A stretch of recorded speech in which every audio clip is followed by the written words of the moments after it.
My landlord tried to illegally evict me, so I bought his building and evicted him instead. It started when Marcus raised my rent 40% with 2 weeks' notice. I'd been renting the same studio apartment for 3 years, always paid on time, never caused problems. The building was a dump, peeling paint, broken elevator, heat that worked maybe half the winter, but it was affordable at $800 a month, and I was saving every penny for my master's degree in social work. Market rates, Marcus said when I called to protest. His voice had that smugness of someone who'd had this conversation 100 times before. In the background, I could hear a TV blaring some talk show, and what sounded like a woman crying. I can't afford $1,120, I said, and 2 weeks isn't legal notice. Marcus laughed, a harsh sound that made my skin crawl. Legal notice? Kid, this is my building. I can do whatever I want. You don't like it, there's the door. Good luck finding another place you can afford in this neighborhood. I researched tenant laws all night, printing statutes and highlighting violations. Rent increases required 30 days notice and couldn't exceed 25% annually in our city. What Marcus was doing was completely illegal. At 8 a.m., I knocked on his penthouse door, the only unit he'd actually maintained. Through the doorway, I could see granite countertops and hardwood floors that gleamed. His coffee mug said, "World's Best Landlord" in Comic Sans font. He barely glanced at my legal documents. "Sue me," he laughed. "You think some broke college kid can afford a lawyer? I've been doing this for 20 years. Half my tenants don't even speak English well enough to fight back." He leaned against his doorframe, sizing me up like a predator evaluating prey.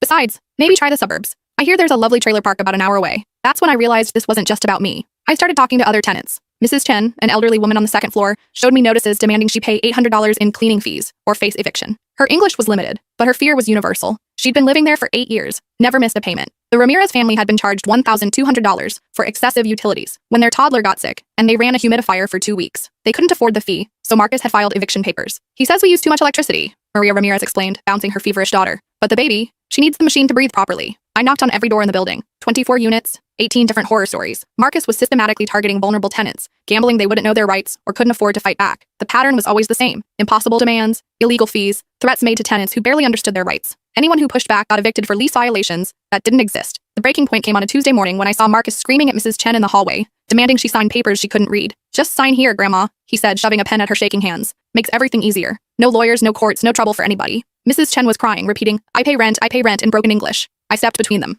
"Those are eviction papers," I told her in the little Mandarin I'd learned from a college roommate. "Don't sign anything." Marcus's face turned red. Up close, I could smell alcohol on his breath at 10 a.m. "Mind your own business or you're next." "Actually, this is my business," I said. "I live here, and what you're doing is illegal." He grabbed my arm, hard enough to leave fingerprint bruises. "You think you're smart? I'll have you out by Friday. Drug possession, noise complaints, property damage. I'll make up whatever I need to." That night, I called my grandfather. Pop had been a contractor for 40 years before retiring wealthy. He'd built half the subdivisions in our county, invested wisely, and taught me how predators operate. "How much would it cost to buy Marcus's building?" I asked. Pop was quiet for a long moment. In the background, I could hear him clicking around on his computer. "Why?" I explained everything. The illegal evictions, the fake charges, how Marcus targeted people who couldn't fight back, how he'd threatened to frame me for drug possession. "Send me the property records," Pop said. "Let's see what we're working with." 2 days later, Pop called back with information that changed everything. I couldn't fit what happens next in this short video. Watch the rest down below.